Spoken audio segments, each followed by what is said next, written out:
Being a Kumu Hula is very rewarding in many ways.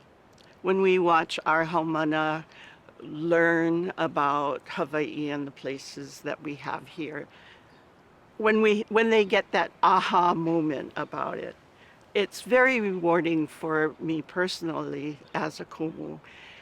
But a Kumu can have many challenges also.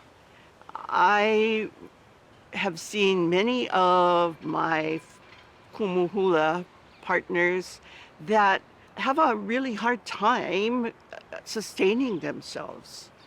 Um, Gone are the days where we can count on just haumana tuition to take care of all of the bills and things that come up as being a kumu.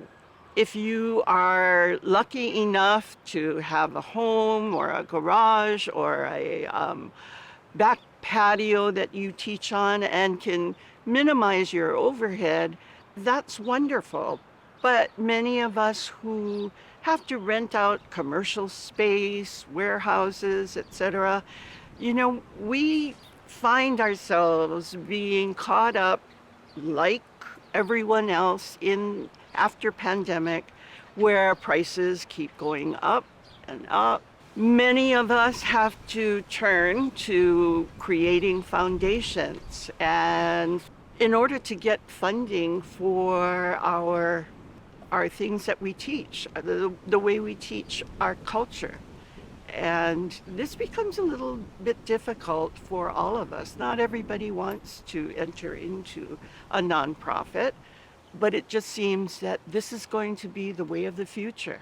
I'm not too sure if that's what we want to have for our hula.